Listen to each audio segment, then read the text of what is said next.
Hello, my name's Tom Walker. Welcome to That'll Be the Day. In this podcast, I'm talking to a man who, following a stroke, lost a significant amount of eyesight. But before we hear from Dave Lloyd, if you like the music at the start of this podcast, it's a track called That'll Be the Day by the Liverpool band The Vow. And at the end of this podcast, there's a musical treat for you. I have a pre-release version of The Vow's brand new single. It's well worth waiting for. Now, when the writer Dave Lloyd experienced blinding headaches, he went to A&E. But he was sent away with his tail between his legs. Don't worry, they said, it's just a migraine. It turns out that it was an embolism or blood clot on his visual cortex. When I went to see Dave in New Brighton, he told me his harrowing story. So my name's Dave Lloyd. I'm a writer, freelance writer, do a lot of travel writing and brand stuff. And work for myself, obviously. I've always been very healthy. I go to the gym, I run, I cycle, and just before Christmas last year, started to get the most insane headache and kaleidoscopic shimmering in the eyes and zigzags and all the rest of it. Out of the blue, I was actually in the bath, whizzed up to hospital, and they gave me very short shrift because, of course, back then COVID was, the be all and end all. If you haven't got COVID, you can go home. And I was sort of sent home being told I had a migraine. And I was thinking, that's strange. Okay, well, I know I've got a deeper respect for all my friends who've had migraines, because this is off the scale. I was throwing up in a bucket. I couldn't walk. I couldn't function. And this went on for days and days and days. And I went back a couple of times and they said, oh, you've got a migraine. It'll pass. And it did pass. And then 3 weeks following that, it was Boxing Day. I was here at home, unwrapping some late presents, and the same visual shimmer.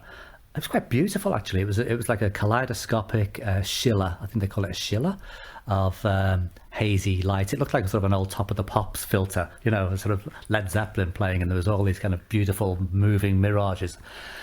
Like I dropped an acid tablet or something. But anyway, it was horrendously painful, and I went back up to the hospital. And on the way up to the hospital, I wasn't driving, my partner was driving. There was a big double-decker bus in front of me, and all of a sudden the bus disappeared. And then the world started to close in, and it was almost like there was an event horizon and a big black hole in the middle of my vision, and everything on the outside was being stretched and contorted. And I thought, oh, this is not a migraine. This is, my vision was going down the plug hole. And I was just getting a bigger and bigger kind of empty space. It wasn't like a blackness. It was just like things disappeared in the middle of my vision. Got up to the hospital, and once again they said, oh, you've just got a migraine, go home. And, you know what it's like. You kind of you have this sort of white coat syndrome. When you're sort of told by consultants and medical professionals that you're wasting their time, you just become jelly, and you just think, okay, I'm sorry, what an idiot. And I went home with my tail between my legs, and my eyesight just got worse and worse. And anyway, 5 days later, my GP said, get back up, I'm going to order a scan.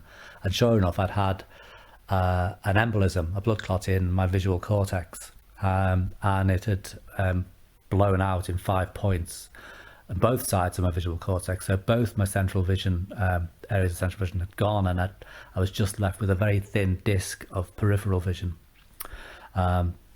The probability is that had they have caught it 3 weeks earlier, they could have put me on blood thinners. I wouldn't have been going to the gym and running up and down the prom with a blood clot in my head, and I might have been prevented from this, dramatic instant loss of sight. And that loss of sight was, if I'm looking in the room now, none of the center part of the room I could see. It was just I could see the window here to my right and the wall to my left, and everything else in the middle just disappeared. If I had the laptop in front of me, I couldn't see it at all. I couldn't see my phone, couldn't see my hand in front of my face.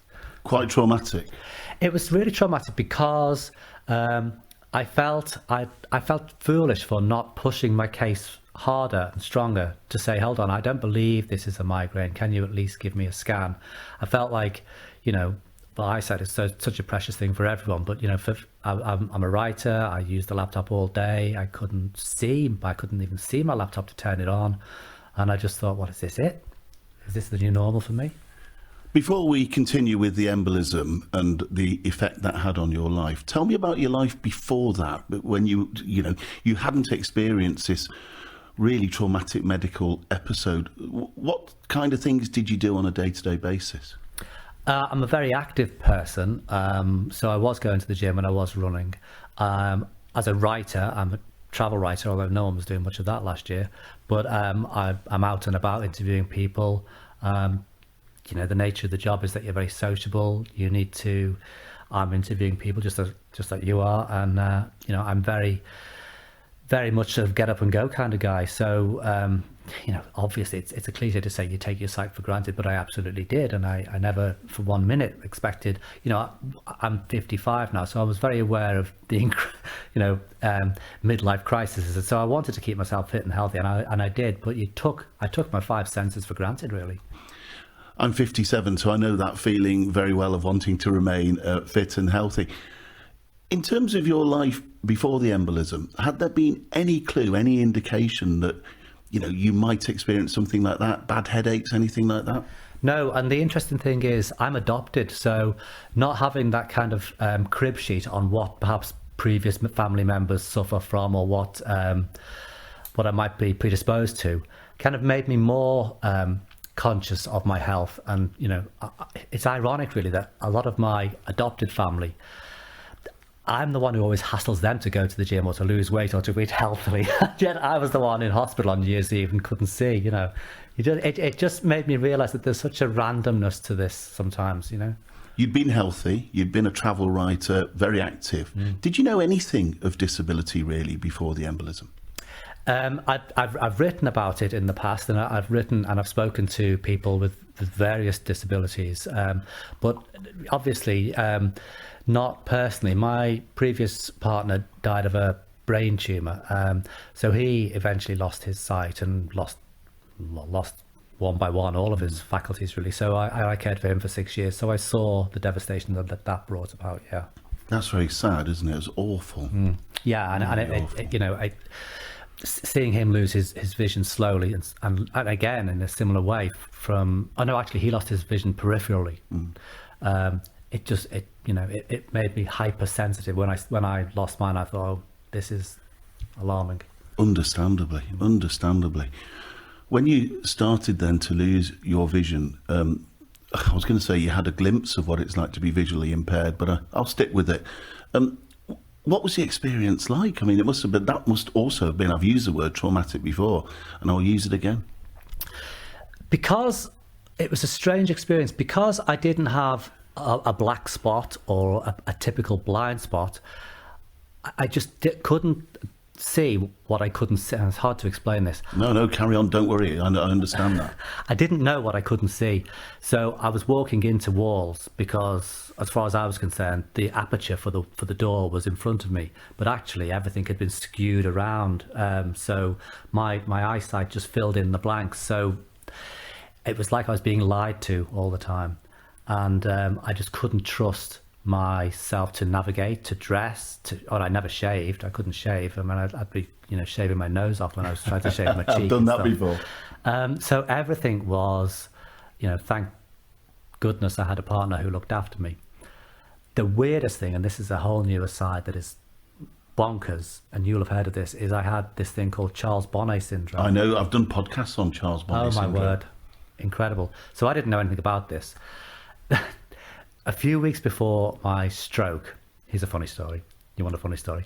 A few weeks before my stroke, I'd watched a documentary on Oscar Pistorius, talking of disabilities. Not a poster child for them, but anyway. After my stroke, Stuart, my partner, became Oscar Pistorius.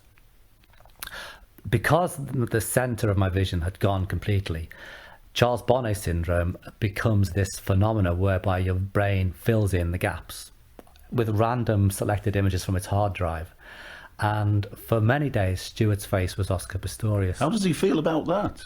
Well, I haven't asked him particularly, because there was a lot of different images that he became. He became a flower some days he became a firework, just completely random things. And I didn't know what was going on. I just thought this was just my brain in meltdown. And then I went to my consultant, and she just happened to say to me, "Are you seeing any strange hallucinations?" And I said, "It's funny you should say that," because Stuart, who was sitting next to me, for a couple of days last week, he was a lovely big rhododendron. And she said, that's this thing called Charles Bonnet syndrome. You know, you're lucky in a sense. That's a pretty thing. A lot of my patients have alligators coming out of the television, have snakes coming out of the bath. And it's all this kind of processing of the brain saying, this isn't right. There's a blank space here. Let's just fill it with something random.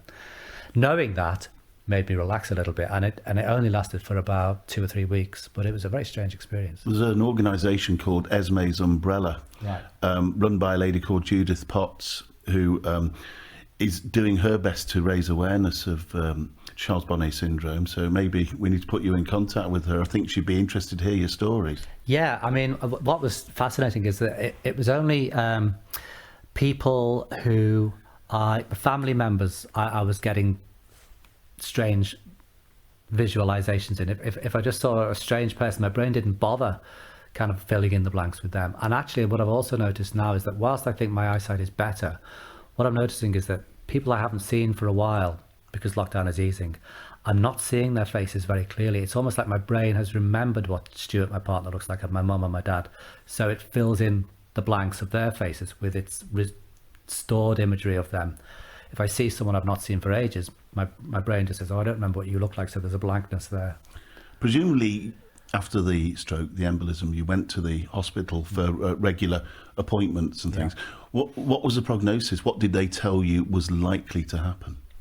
I mean, they used the analogy of a train crash at Crewe Central. So, you know, the visual cortex and the route from the front of my eye to the processing unit at the back of my eye had been derailed, and the brain was frantically trying to reroute the trains. And I think what's happened now is that, according to my visual fields tests, my eyesight, my eye itself, is a lot better.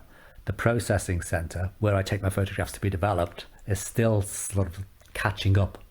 So I can see a lot better, but it takes me a long time to understand what I'm looking at. And I get this thing called visual crowding. If there's too much information, my brain just says, hold on, whoa, overheating here, need to take a while to, like, for example, I can't use a laptop still, but I can use a mobile phone because the area of visual information is a lot less. That's interesting. Yeah, it's almost, and you know, on my mobile phone, I'll do tricks like I'll have white text out of a black background to cut down the glare.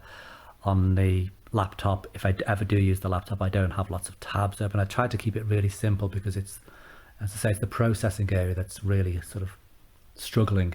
So things are beginning to get better for you now, though, are they? I mean, how would you describe your eyesight now?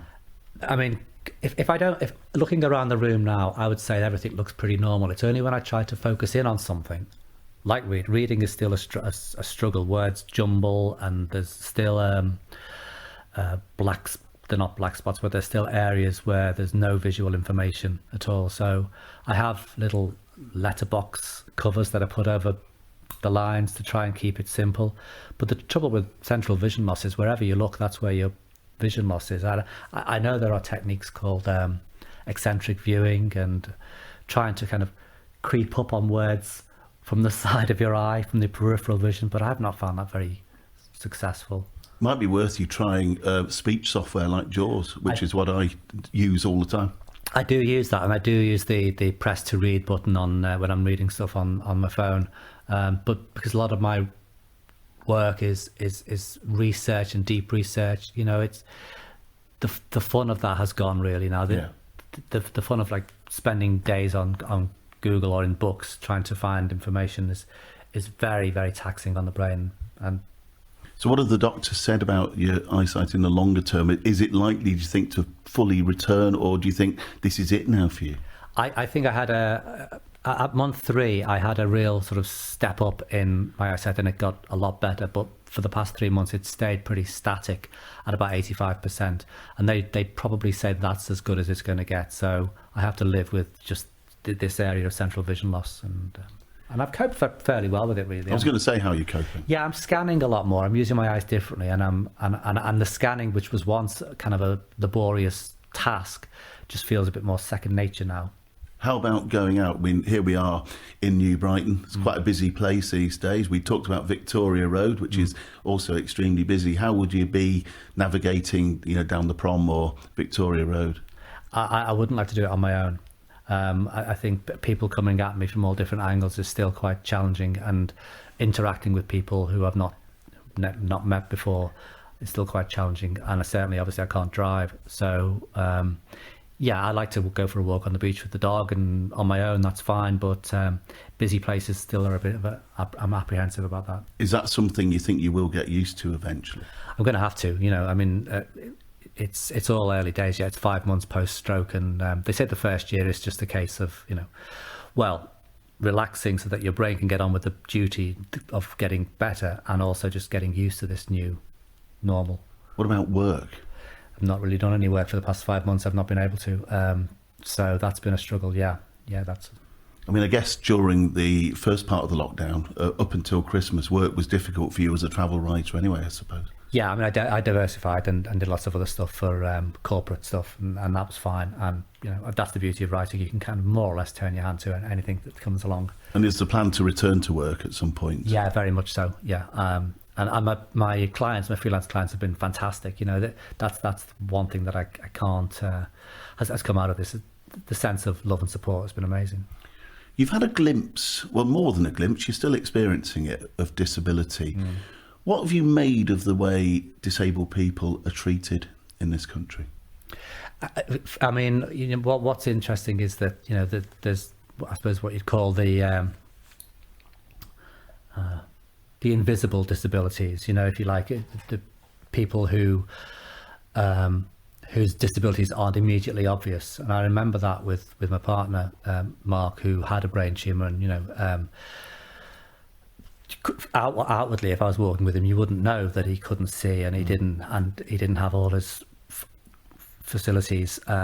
So I've always been aware that not all disabilities are, wheelchairs and white sticks and all the rest of it. So, but I'm definitely aware now that we're all, all of us are on a spectrum of struggling, and life is tough. And I think you just got to give that patience and consideration to everyone, really. You talk about invisible disabilities there.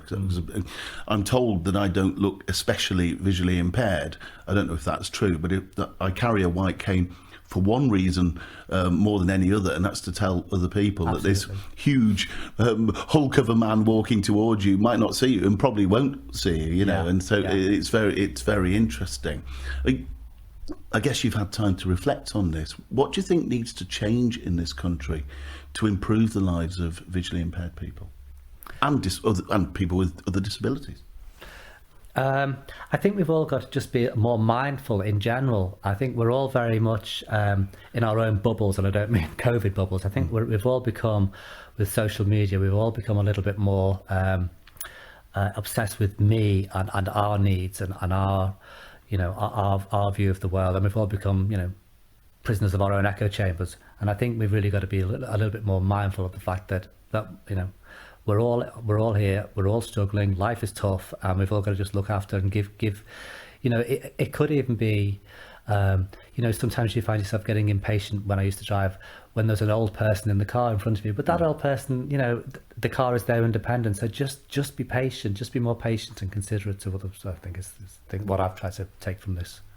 Now, we have a mutual friend in Mick Ord. Mick used to be the manager of BBC Radio Merseyside. And Well, Mick said, you've got to meet Dave. He's very funny. Oh, my word. So I'm just wondering whether there are any funny incidents that have happened while you've, been struggling with your eyesight. Is anything, have you gone into the ladies or, done anything that you kind of think, oh, my goodness?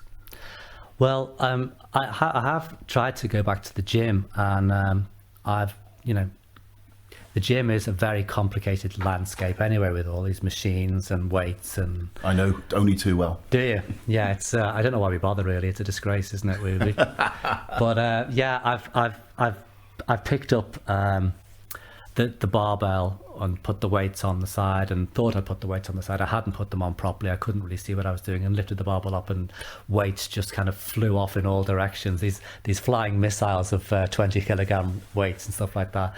I just beat a hasty retreat, really, and I forget. This is the problem, you see. I forget sometimes that I can't see, because I can't see what I can't see. I just do have these occasional, walking into lamppost moments, and You just hope that people aren't there watching, don't you? In a way, I kind of think let them watch. I haven't got any real hang-ups about it, And if people see me walking into a lamppost and think that I'm, on spice or something, let them. I don't really. I'm not. I'm kind of quite. I don't worry about what other people think. I'm just. Well, now that I'm 57, I've learnt to slow down a little bit, and touching wood here, tables wood as well as my head. Yeah. I'm hoping that by doing things a little bit more slowly, that if I do walk into something, it causes slightly less damage. Yeah, I'm not very good at doing things slowly, and I'm definitely not very good at not being a driver. I'm a really, really bad passenger. We've just come up to Scotland and come back from Scotland on holiday, and my partner Stuart is a very sensible, slow and serious driver, and we just had 6 hours of shouting and screaming all the way back for that. Well, I always say to people that, I'm very glad I'm not a driver, not just because I'm visually impaired, but I would be a nutter on the roads. And I think the world has been spared. Well, I really do. Yeah, the world has been spared for me for the past 6 months. Yeah, but that's my goal is to get back behind the wheel of my mean Skoda.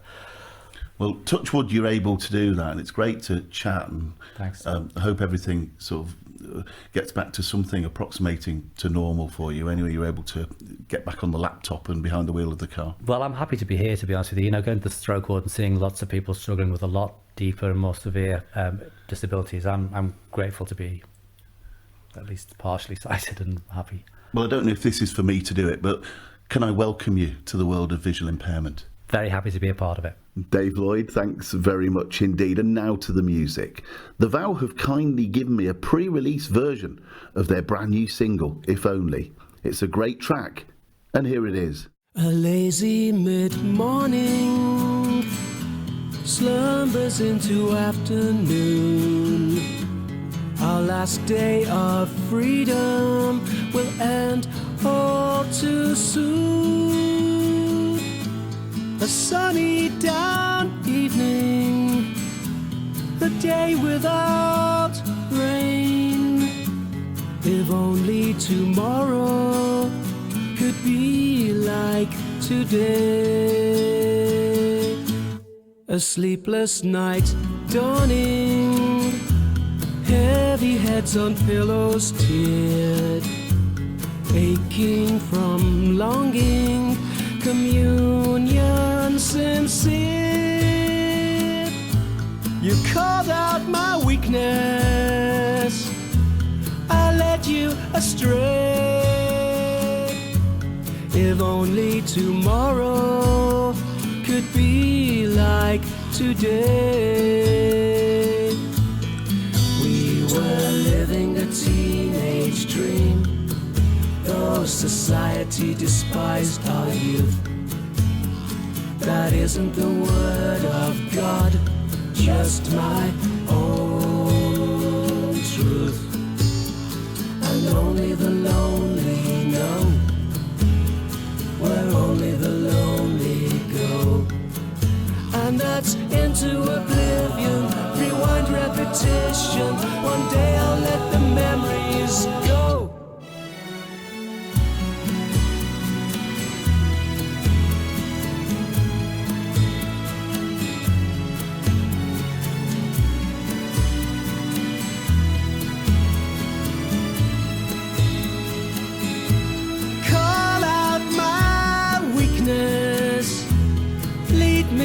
Astray. If only tomorrow could be like today. A sunny down evening, a day without rain. If only tomorrow could be like today.